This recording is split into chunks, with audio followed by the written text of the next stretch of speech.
Starliner Media. Starliner Media presents Music Night at the Majestic with your host, Michael Boswell. Brought to you by... When Signs and Displays Direct was launched 15 years ago, it featured a complete line of banners and stands, product displays, and more. Today, the company is known as SDD and is the industry leader in turnkey, no-inventory POP programs.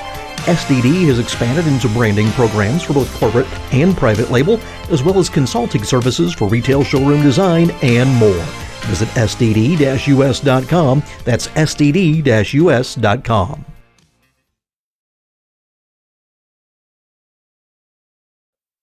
All right, time once again for Music Night at the Majestic, and my guest tonight, Mr. Chris Hillman. Chris, welcome to the show. Thank you, Michael. Thanks for having me on tonight. Oh, tell you what, it's great. You know, you don't get to talk to your musical idols very often. So for me, this is an absolute thrill. Yeah. Thank you so much. No problem. Tell you what, we'll just start the conversation with this. You know, when you headed out to join the Statesville Squirrel Barkers. It's a hard one, isn't it, Michael? Scottsville Squirrel Barkers. Scottsville is a town in Kentucky. You know, we'll talk about that later. But yeah, Scottsville Squirrel Barkers. Yes, sir. Go ahead. Yeah. So when you headed out to join the Squirrel Barkers, what aspirations? What were your expectations for joining the band and where it was going to lead you? That's great. I love that. Well, I'll tell you what. I had no aspirations other than I just had loved playing, and I was in the process of really learning the mandolin, and it was just perfect. And I mean, the first time we got paid, I was amazed. We get paid to do this because it was so much fun. And the guys that I worked with in Squirrel Barkers were great, you know, and yeah, it might have been, Michael, it might have been one of the best bands I was ever in. And we were young and we just played with a passion and played without fear. We just went for it all the time. Well, I'll tell you what, now that band, the little label that you guys had your album on, didn't have distribution. Nope. You had to do, public domain song without any royalties, and their distribution was only in grocery stores and 5 and dimes. That's right. And the funny thing is, on Crown Records, on the back, you could see who made records for Crown Records with B.B. King and Ike and Tina Turner and various R&B people. And it was interesting. But we made, at the time, we did that record solely to get work. So if we have an album and it's like, here's what we just did, and we should get some club work out of it or something,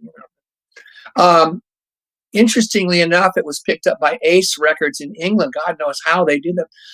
Because I was led to believe that was second grade vinyl that we did that on. I didn't know how many plays you get out of that 79 cents investment. That's how much the album cost. But it was, to do a record in 3 or 4 hours where you're just playing live, it's going right to 2-track and they mix it as you play. That's great. That's just pure, without paint by numbers, which I did all my life in studio, overdub, do the track and overdub the vocal and do that, overdub the leads and all that stuff. It was a great record. Well, I wonder how many people were in Ralph's or whatever grocery store that it was distributed in. Still have a copy of the Squirrel Barkers. I don't know. I think I have an original copy. But what's funny? Graham Parsons bought that record, and he told me, so I had the Squirrel Barkers record when I was in high school. I said, really? He says, yeah. I can't believe I never thought we'd ever meet or work together, but he had actually had a copy of that. He bought it down in Georgia where he was growing up at the time, or Florida, wherever he was at the time. So. That's amazing. Now, your career, one of the things that amazes me is A, the people that you played with, but B, the people that you either played with along the way before you got to the Byrds, or what have you, Vern Gosdin. Mm-hmm. Yeah. Fantastic. Yeah. You cross paths with Judy Collins and Glenn D. Harden and obviously Herb Peterson. Mm-hmm. Before you got to the Byrds. Now, tell me this: you were a mandolin player at the time that you auditioned to be the bass player. Tell us about how that came about and what that was like to audition, on an instrument that was not your forte. Well, Michael, after working with Vern Gosden and his brother Rex, and they were so good singers, as was Don, the other singer in the band. But Vern and Rex had that beautiful brother harmony. And they used to go out and do a Louvin Brothers tribute, sort of, because they were so good. They could sound like the Louvin Brothers. But I had high standards, and then I hear Gene Clark and Roger McGuinn, David Crosby singing with one guitar. And I went, they're really good. I mean, I'm coming from working with the Gosden brothers, and they were great. I mean, David Crosby to this day still is an incredibly good harmony singer. So I get 2 weeks go by. I'd gone and heard them. My friend who was managing them, producing them, Jim Dixon, and he had worked with me in the Squirrel Barkers and the Golden State Boys, or the Hillman that became with the Gosden brothers. And he calls me up, and I have this horrible gig, Michael, with this group, the Greengrass group, which was like, it was like the Beverly Hillbillies trying to do bluegrass. It was just terrible, but it was $100 a week, and I could eat, and I had a place to stay. So I get a phone call 2 weeks later after going down and seeing those guys sing, and Jim says, "Can you play the bass?" And I immediately went, "Oh yeah, sure, I can handle that." I knew what was coming. Well, David was going to be the bass player. He's not comfortable. Can you do it? I said, "Oh yeah, sure." And I'm going, "Oh my God. Help me, Lord." So the first day I go down to meet them, I didn't know them. I didn't even know them personally. I knew who they were. Walk in there with this $50 bass. God knows where I got it. I can't remember where I got it. Might have bought it. I don't know. But terrible instrument. But prior to that, Michael, I had never even held a bass in my hands. Okay. So I go in there and go, okay. Expecting to see a fully set up band with amps and drums and everything. I go in there. There's one old amp in the corner that Roger McGuinn is plugged into. Gene's playing an acoustic guitar, and Mike Clark, the funniest, had cardboard boxes, one snare, and one cymbal. And I went, "Is this a skiffle band?" I thought Lonnie Donegan, and which is funny because that's what John Lennon was, a skiffle guy before the Beatles.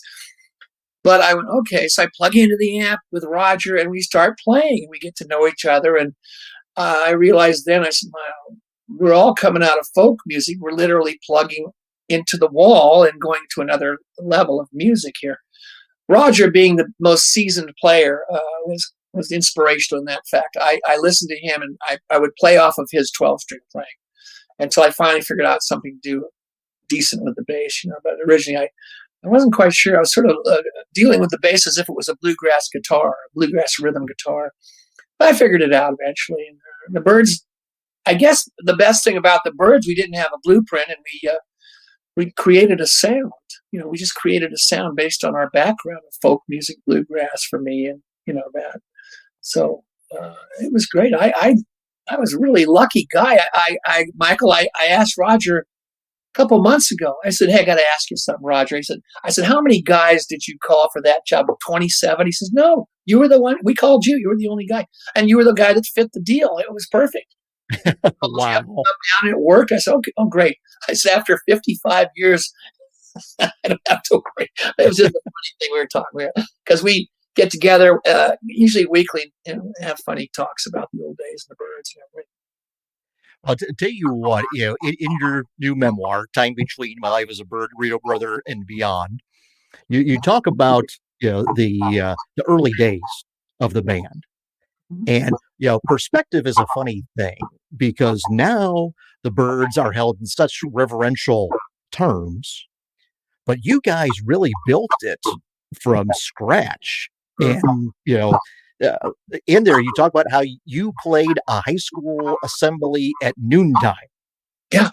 And it's hard now looking back on the impact that you guys had musically, and even more so, I think, on opening up people's minds to music that they would not have given it a chance to otherwise.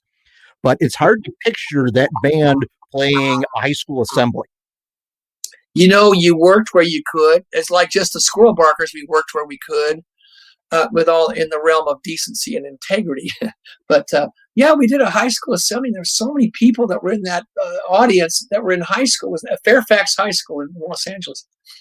They said, "Oh, I saw you at Fairfax High, the assembly." I said, "Oh my gosh!" But the great story in the book is Lenny Bruce's mother getting us a gig at Los Angeles Junior College, LA City College, and I loved that. I mean, there was such a closeness of people, and when we started working at Ciro's, and we started by word of mouth building up a huge crowd, and people are coming in, lots of actors, actresses, stuff like that, and it was so much fun. It was so exciting. We had all this interesting people that were interested in the Byrds and the sound we had. Well, as you were watching the crowds at Ciro's build from the word of mouth of your performances, what was that like when you would walk in and you didn't know who was going to be out there, but you could you feel the momentum building? Yeah, I did. I mean, mind you, I was in the back row there playing the bass, awfully shy. And I think I did sing 1 or 2 songs a night because we did 4 sets at Ciro's every night. But you see, I'd be back there playing the bass. I'd be looking at the crowd, seeing who's dancing and this and that. And that was where I saw Sonny and Cher out there a couple of nights in a row. And they were sort of studying us. And our second single, Michael, after Tambourine Man, was all I really wanted to do was Baby Make Friends With You, as Bob Dylan. And we put that out, and Sonny and Cher also put it out. They beat us about a week or so, but they got the bigger hit on it, which is fine. And then, of course, we did Turn after that and everything. But yeah, I was watching the momentum. I was watching, there's the story in the book about Lloyd Bridges, right? And here's Lloyd Bridges, who I'd watched growing up in Sea Hunt, right? The skin diving show on TV. And that whole incident outside of Ciro's was great. I mean, he put a hand on my shoulder, similar to the Tex Ritter story in my book. And he said, "You guys sound great. You're going to do something really good." And I was looking at him like, "Oh my God, Lloyd Bridges." And, in the book, I tell that I see Jeff Bridges years later, 30 years later, 40 years later, and tell him the story. He says, "Man, you're lucky my dad didn't I was smoking a cigarette on my break." He says, "You're lucky my dad didn't take that cigarette out of your mouth and stomp on it. He hated smoking." I said, "Nah, he was really nice, and he was very motivating, inspirational in telling us that we were doing great. It was wonderful." So. Well, I mentioned about all the different people, that you've crossed paths with. And most are probably people that most music, aficionados say, well, that makes sense. But it was a guy who people would not associate with your music scene that actually was instrumental in the Byrds getting signed to Columbia. Yeah. Miles Davis. Go figure. And we never met him. Wow. And out of just sheer a friend of his, Benny Shapiro, and our manager, Jim Dixon, takes over the demo of Mr. Tambourine because they were big friends, Benny and Jim. And the book, and I'm saying, well, Jim plays the demo in Benny Shapiro's house. And his daughter, who's 13 or 12 or 13, hears it, runs down the stairs. "Dad, who is that?" And then Benny says to Jim, he says, "Well, that's all I need." He said, "Let me call somebody that's very tight with the Columbia Records president." It was Miles Davis. And he calls up Miles and, "Can you do me a favor?" And Miles Davis stepped up to the plate, picks up the phone, calls the president of Columbia. He says, "There's a great band. You got to sign them. Give them a singles deal, something." And we got one. We got a singles deal, which, of course, was if the single takes off and it's successful, then we do an album. Right? And that was fair. And it was amazing because, what's funny, thinking about it, we did cut one of Miles' songs just for fun. Milestones was, of course, an instrumental. But we never met him. It was great. And it was funny because he told the president of Columbia, they swing. But in his voice, I can't do it. It's very growly. They swing, And it was a great story of him getting us our foot in the door. Lenny Bruce's mother booking a show for us. I loved it. It was just so, we had one foot in that bohemian late 50s thing, we did. And actually we got to know Allen Ginsberg, We went to a party in New York in the Village in '65 or something. He was there. We reached that crowd, and we reached the acting crowd, and of course, other musicians, which was great. Yeah. That's amazing. We met Jimmy Page before he was Jimmy Page. And he was still a studio musician? Yeah, he came to LA and he was just starting out, and he was staying with Jackie DeShannon. Okay, we meet him, and he was already good. We were going, oh my God, he's a great guitar player. And Jackie was great with us. She helped us out. We did one of her songs on the first album too. So, yeah. Wow. Now, of all of the body of work, what are some of your favorite songs from the Byrds era? Oh gosh. Well, I always loved Bells of Grimney. I thought that was the all-time Byrds song, which really captured the essence of the Byrds, the way we sang it, the way we played it. And it was just a lovely track. I love the fact that McGuinn brought in We'll Meet Again, and we recorded it. Well, We'll Meet Again, for those who might not know, was a song that was very popular during World War II, obvious for the lyric, we'll meet again, don't know where, don't know when, but I know we'll meet again some sunny day. And here's this great song. Vera Lynn had it. She was a star in England. And it was just an upbeat thing. And here they're in the middle of the war, and this song was popular. We cut it, and it was great. It came out great. So, but that's a good song.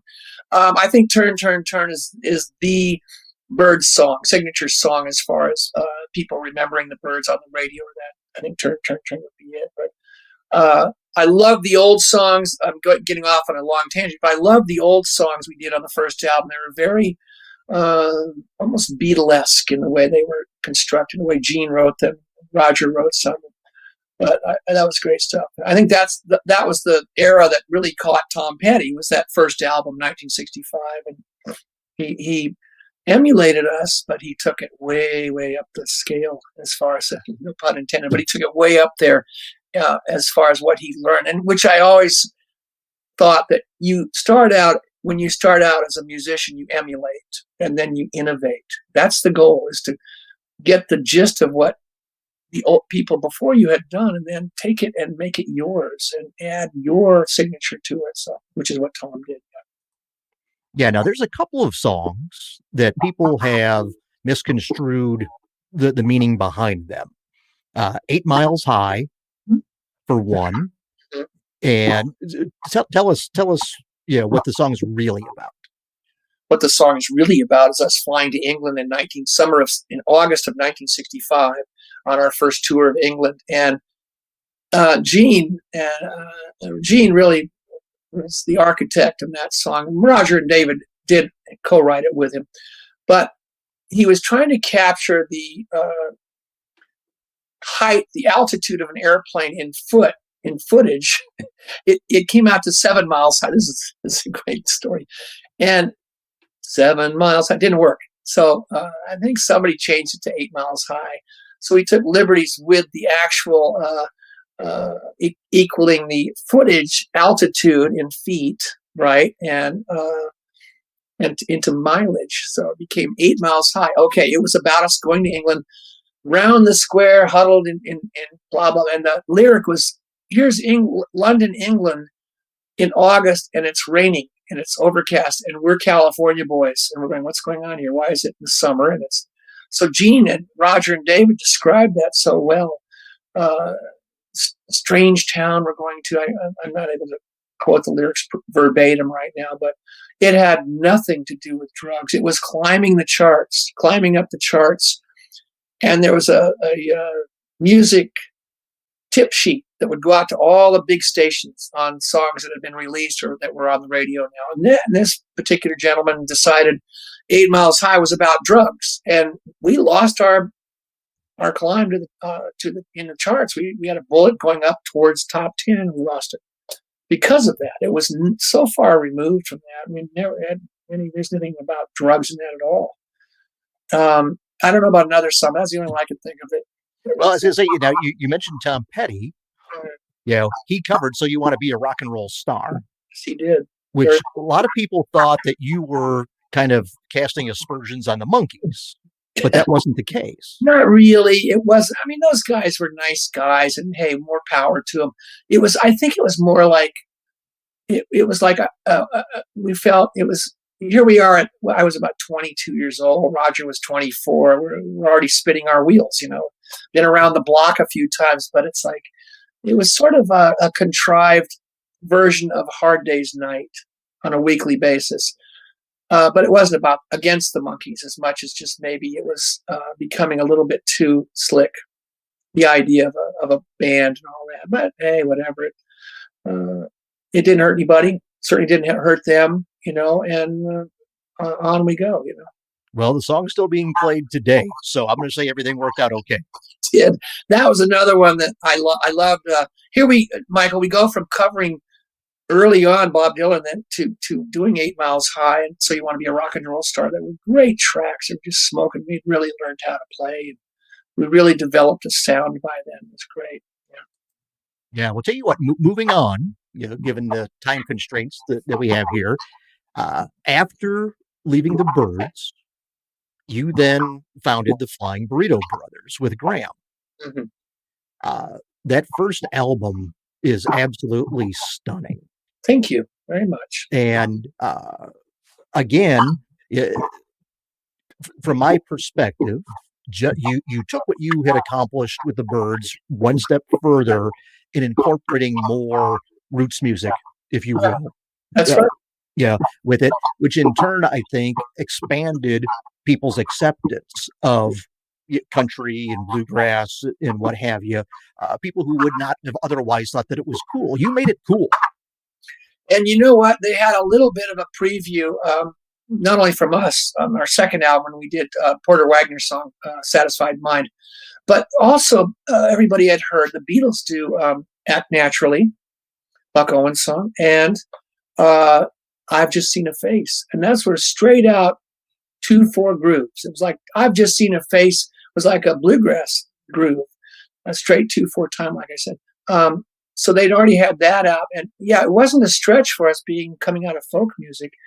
And I think what we accomplished, not unbeknownst to us, what we accomplished with Sweetheart, is it opened up the floodgates for more music coming out of the West Coast. So the Nitty Gritty Dirt Band were right there, a little bit ahead of us. The Byrds, Sweetheart of the Rodeo, and shortly thereafter. And remember, there's one thing: the Byrds did not go to Nashville with any intention of becoming a country act. We were just the Byrds doing a country album, one-off, and coming back and remaining the Byrds. But after Sweetheart, Poco, Flying Burrito Brothers, of course, and then Poco and Pure Prairie League and various other bands, which led up to the Eagles, which was great because the Eagles, Glenn Frey and Don Henley, watched everybody coming along that were before them, and they did it all right. They really pulled that off very well. The Eagles and Bernie, who we played with, Bernie led the early Eagles were very country oriented, country rock oriented. Yeah, Bernie led and Randy Meisner, Glenn and Don, first version of the Eagles, which I really loved. Yeah. Now, from when you look back at the Burrito Brothers records, what are the couple of the songs that are, to you, define that musical era for you? Well, I think Sin City has got held up quite well over the decades, and a lot of people have recorded Sin City, which is the ultimate stamp of approval. But Graham and I worked on. I had most of it done, and I woke him up because we were sharing a place in the San Fernando Valley in Los Angeles, and we wrote that thing in 30 minutes. But we had a great premise to go off of. It was we were capturing the culture in 1968. And we had both had this manager that had a condominium on the 31st floor with gold-plated door. And it was perfect. It was writing itself. And he robbed us. Satan's Burning Rain will get you. But so Sin City, Devil in Disguise was a good song, interesting song. But the first album, we had some great songs on it, really good ones. I'm proud of that work. And like I say, a lot of those songs have been covered by other artists, big artists. So you can't ask for anything more than that. And Graham was really on his game then. He was working hard. He was great to work with. About a year and a half, and I started to lose him, and it wasn't working out so well. We had to part company. So we rebuilt the band without Graham, and did a last album, was a live album, Last of the Red Hot Burritos. Good record. Good record. Yes, it was. Al Perkins and Bernie had gone to join the Eagles, start the Eagles up. Rick Roberts, who became the leader of Firefall later on in the 70s. So it all worked out okay. And then I get this wonderful opportunity to work with Stephen Stills. And I said, see ya. And off I went. Now, the Burritos, it was Michael, it was at that point with the Burritos, we were doing business. We were starting to sell records and all that. So but I felt like I'd really put my time in, and I needed to do something new. And every time one door would start to shut, in my life, another one would open. And that's what happened, with Manassas. Yeah. Yeah. I was going to say, now, jumping forward again, the Desert Rose Band. Again, when you look at the songs that you guys recorded, those records, yeah, a lot of records of that era, the production value makes them sound like records of that era. That's true. Very good point. Your records don't. You didn't engage any of the sounds of the moment, any of the trendy techniques. You guys did straightforward country band that also showed your other influences on it. Yes, absolutely. Absolutely right. As far as you had, well, would you have like 8, 9, big hits? We did. And now in that, John Jorgensen's guitar playing on some of those tracks, yes, just stellar. Oh. And you combine that with yours in Herb's harmony, which is unbelievable. I mean, it's harmony when it's, you mentioned the Gosdens. There's something about a family harmony that you can't replicate, easily. The Eagles, they sounded like a family act when they would harmonize. You and Herb sound like brothers when you guys harmonize. And I think that's one of the distinctive things about those Desert Rose records. All those things I said. In my opinion, you guys, you had a lot of hits, but you guys didn't get the credit that you should have. I mean, obviously, award shows, that's just glamour stuff. It's all politics, what have you. However, I think you guys should have garnered a lot more acclaim than what you did, because those records, as I said, they still stand the test of time. Yeah, no, you're right. I'm not bitter, mind you, but there were things in play, and when the awards shows came along, and I'm going, oh great, we got nominated. But then I've learned that a lot of times it's a very political situation. It's like if you don't live in Nashville, sometimes they overlook established artists. They overlook inducting them into the Grand Ole Opry if they don't live in Nashville. I don't know what that's all about. But a lot of the acts from California, Buck Owens, Merle Haggard, they weren't in the Opry. They weren't Opry members. That's just one point. But Desert Rose was so funny when we got our record deal, and in the book I say, well, I wasn't looking for a record deal at that point in my life. And along it comes, and immediately we get songs sent to us, right, from Nashville. I'm going, no, terrible stuff. It wasn't something I wanted to do. I said, if we're going to do this, we're going to do it right. And songs that we like, whether I write them or you write them or whoever, but we have to, it's all about the songs, and we stuck to our guns. Could have sold a lot of records. I don't understand, because I'll never forget Herb and I, we're playing New York City, and we had 2 shows, and between shows, we went over to Tower Records. It was in the Village.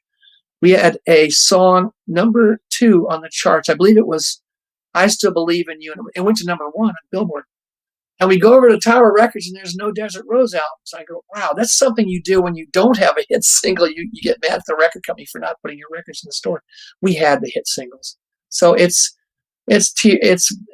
water downstream at this point, doesn't really matter. But yeah, people are starting, all of a sudden, realize in the last 6 months, a year, people are becoming more aware of Desert Rose Band. It did. It was a great band. I always called it the highly developed, highly evolved Flying Burrito Brothers because of John Jorgensen, J.D. Manus, everybody that was in that group. Top of the line professional. Yeah. Exactly. Now, of the songs from that era, what are some of your favorites? Oh my gosh. One Step Forward is good, lyrically and musically. And the first song that really did well for us was Love Reunited. It was the first song I wrote with Steve Hill, who I managed to continue to write with over 30 years. But we had some good ones. At One Step Forward, He's Back and I'm Blue, which is a song I wrote with, or no, Michael Woody wrote that. I'm sorry. Michael Woody and I did write some songs together. But I think Love Reunited, I think One Step Forward, gosh almighty, Running, it's pretty good. There's a bunch of them I liked, yeah. And we had some good success with it. I'll tell you, the Running album, that was the first birthday gift my now wife ever gave me. Oh, that's great. Good for her. Yeah, that album, yeah, has got a special place for me because of that. In Another Lifetime is another track. That's another song I should have mentioned because I love that song, In Another Lifetime, and that particular era that we were in. Yeah. Well, I'll tell you what, Chris, we're actually at our 30 minutes here. Gosh, you're good. You're a good interviewer. And well, thank you very much. That means a lot. Well, I mean, because otherwise, a good interviewer will get the interviewee to talk. And God knows I talk too much sometimes. Very I'll tell you what, if you're ever bored and want to come back to get into all the things that we didn't, the door's always open, Chris. Well, I had a great time. I appreciate that. Maybe we can do some more if you want it. That was my pleasure. All right. Sounds good. Well, we'll get that arranged. In the meantime, I know you've got other interviews to get to. Everyone, if you would, go check out Chris's new memoir, Time Between, My Life as a Byrd, Burrito Brother and Beyond. And then also go to chrishillman.com where you can get all things Chris. Chris, thank you so much for joining us. Thank you, Michael. Thanks for having me on your show. This has been Music Night at the Majestic with Michael Boswell. If you enjoyed this edition of Music Night at the Majestic, follow us on Facebook, YouTube, Twitter, Instagram, and at musicnight.net. Music Night at the Majestic is a copyright production of Starliner Media. Any use of the accounts and descriptions of this program, its audio or visual content, without the express written consent of Starliner Media is prohibited. Thank you for joining us this evening. We'll see you next time for Music Night at the Majestic. This is your announcer speaking.